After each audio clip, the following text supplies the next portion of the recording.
मृत्यु से भागने वाला हर इंसान पहले से ही मर चुका होता है, और जो उसे स्वीकार कर लेता है वही पहली बार जीना शुरू करता है।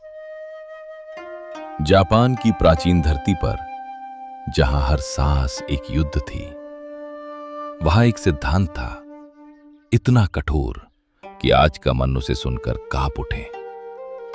हर सुबह खुद को मृत मानो और फिर देखो डर कहां जाता है। Chapter 1, the awakening. वो एक आम इंसान था, ठीक तुम्हारी तरह। सुबह उठता, फोन खोलता, अपने ही सपनों को दूसरों की सफलता के नीचे दबा देता। वो जानता था कि उसे क्या करना चाहिए, लेकिन हर दिन वो वही नहीं करता था। कल से शुरू करूंगा, अभी सही समय नहीं है, थोड़ा और सोच लेता हूं। ये उसकी प्रार्थनाएं नहीं थीं, ये उसके बहाने थे। हर रात वो अपने ही वादों का गला घोट देता और हर सुबह खुद को एक नया झूठ देता। लेकिन उसे ये समझ नहीं आता था कि वो असल में किसी काम से नहीं डर रहा था, वो डर रहा था खुद के मरने से। नहीं, शरीर की मृत्यु से नहीं, बल्कि उस पहचान की मृत्यु से जो उसे कमजोर बनाए रखती थी। आधुनिक दुनिया उसे सिखाती है, सुरक्षित रहो, आराम ढूंढो, दर्द से बचो। लेकिन जापान के समुराई कुछ और जानते थे। उनके लिए डर से बचना नहीं, डर को खत्म करना ही जीवन था। 2, द एंशिएंट सिस्टम। हगाकुरे एक प्राचीन जापानी ग्रंथ। उसमें एक वाक्य लिखा था, इतना सरल फिर भी इतना क्रूर। समुराई का रास्ता मृत्यु में है। इसका मतलब आत्महत्या नहीं था, इसका मतलब था हर क्षण खुद को पहले ही मरा हुआ मानना। कल्पना करो, तुम एक युद्ध में खड़े हो, तलवारें टकरा रही हैं, खून की गंध हवा में है। अगर तुम सोचोगे मैं बच जाऊं, तो तुम्हारा हर कदम डर से भरा होगा। लेकिन अगर तुम मान लो मैं पहले ही मर चुका हूं, तो अचानक तुम्हारे पास खोने के लिए कुछ भी नहीं बचता। और जब खोने को कुछ नहीं होता, तो डर भी नहीं होता।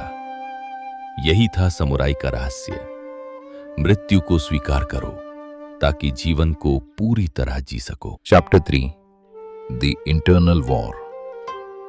लेकिन यहां असली युद्ध शुरू होता है, क्योंकि तुम्हारा शरीर, तुम्हारा दिमाग, तुम्हारी पूरी बायोलॉजी तुम्हें बचाने के लिए बनी है। तुम्हारा मस्तिष्क हर खतरे से बचना चाहता है, हर असुविधा से भागना चाहता है। इसलिए जब तुम कुछ बड़ा करने की सोचते हो, तुम्हारे अंदर एक आवाज उठती है, मत करो, यह कठिन है। अगर फेल हो गए तो? अगर लोग हंसे तो? यह आवाज तुम्हारा दुश्मन नहीं है, यह तुम्हारा सर्वाइवल सिस्टम है।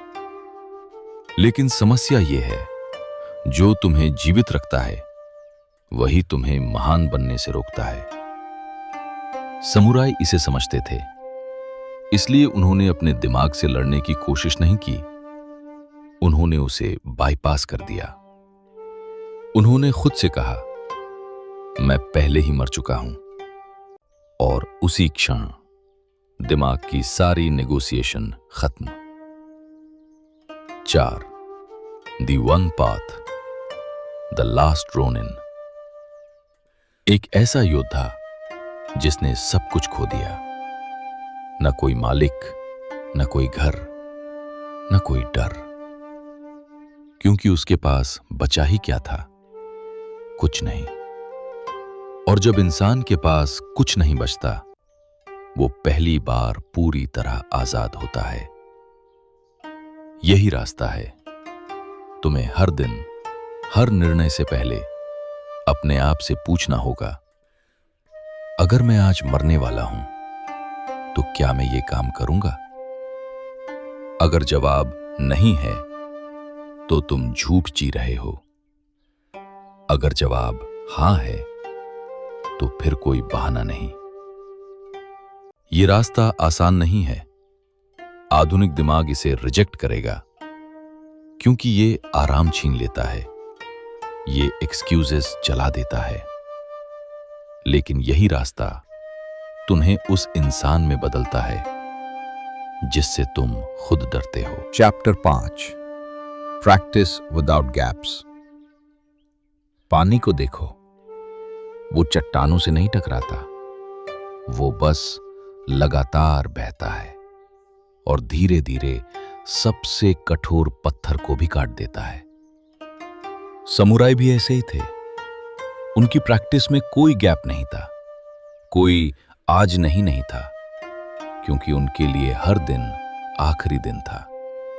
न्यूरोसाइंस भी यही कहती है, तुम्हारा दिमाग रेपिटेशन से बदलता है, कंसिस्टेंसी से आइडेंटिटी बनती है। लेकिन अगर तुम बीच बीच में रुकते हो तो तुम्हारा दिमाग कंफ्यूजन में रहता है।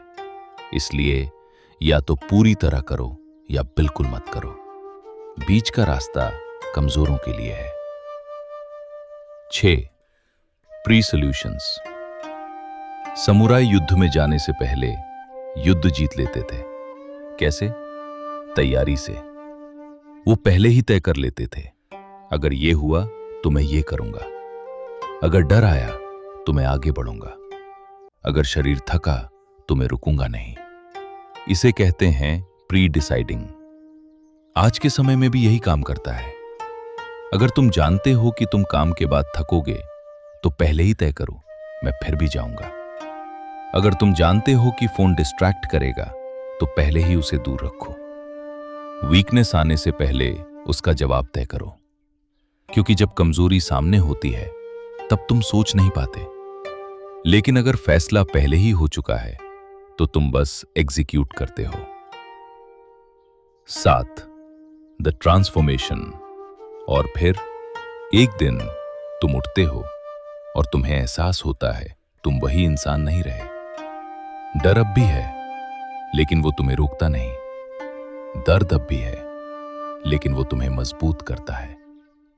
तुमने अपने अंदर एक नई पहचान को जन्म दिया है, वो इंसान जो हर दिन मरता है ताकि हर दिन जी सके। द लास्ट रोनिन की तरह, अकेला लेकिन अडिग, खामोश लेकिन खतरनाक।